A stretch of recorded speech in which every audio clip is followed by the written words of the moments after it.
Assalamualaikum warahmatullahi wabarakatuh. Salam, Om Swastiastu, Namo Buddhaya, Salam Kebajikan untuk kita semua. Baik, perkenalkan saya Raditya Tadamaja Putra dengan NIM 073002500121. Di sini saya akan mempresentasikan tentang kegiatan pertambangan dan studi kelayakan. Baik, dasar hukum pertambangan di Indonesia. Kegiatan pertambangan di Indonesia diatur oleh Undang-Undang Nomor 4 Tahun 2009 sebagai regulasi pertambangan mineral dan batu bara yang pertama. Regulasi ini kemudian diperbarui melalui Undang-Undang Nomor 3 Tahun 2020 yang memperkuat kewenangan pemerintahan pusat dalam pengelolaan izin pertambangan.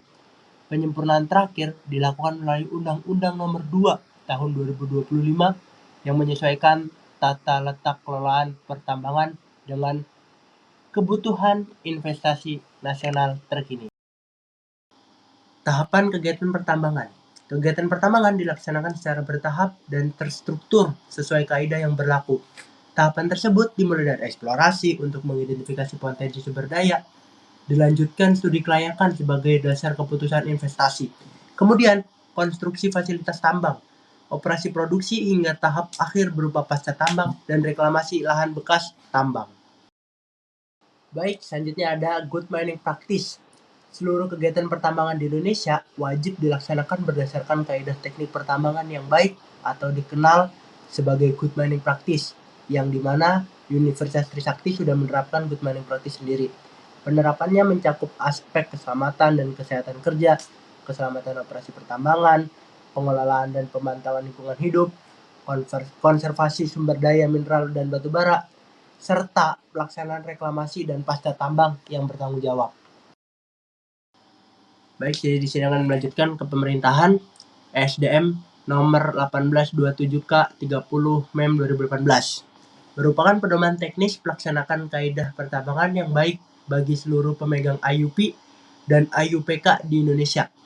Salah satu hal penting yang diatur dalam regulasi ini adalah bahwa dokumen studi kelayakan disusun dan dibedakan berdasarkan jenis komoditas yang ditambang, karena setiap komoditas memiliki karakteristik geologi, metode penambangan, dan dampak lingkungan yang berbeda.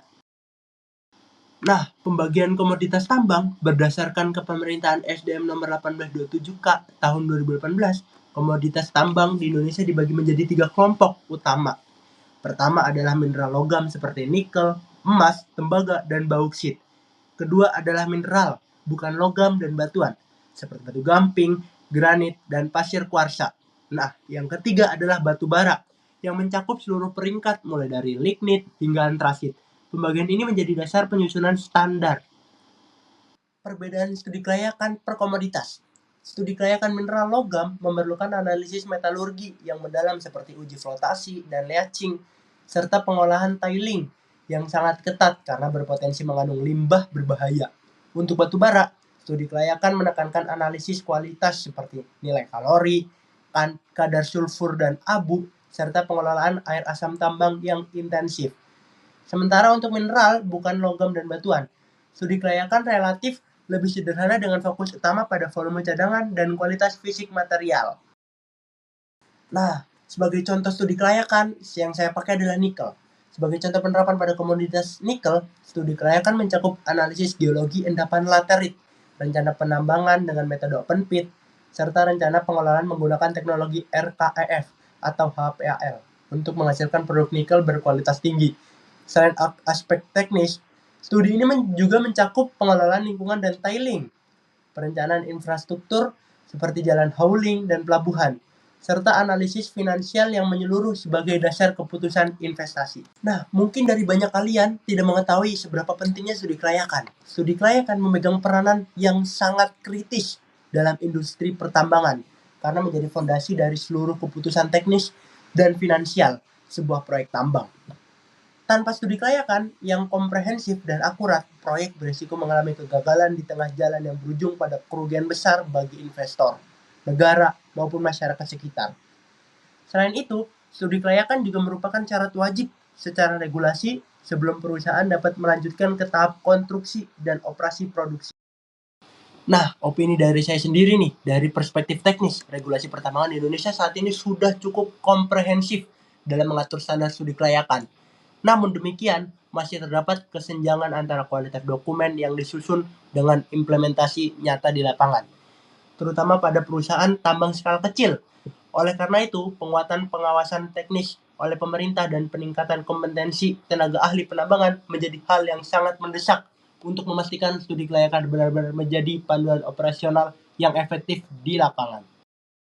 Baik, di sini saya akan menyimpulkan presentasi dari slide 1 hingga 11.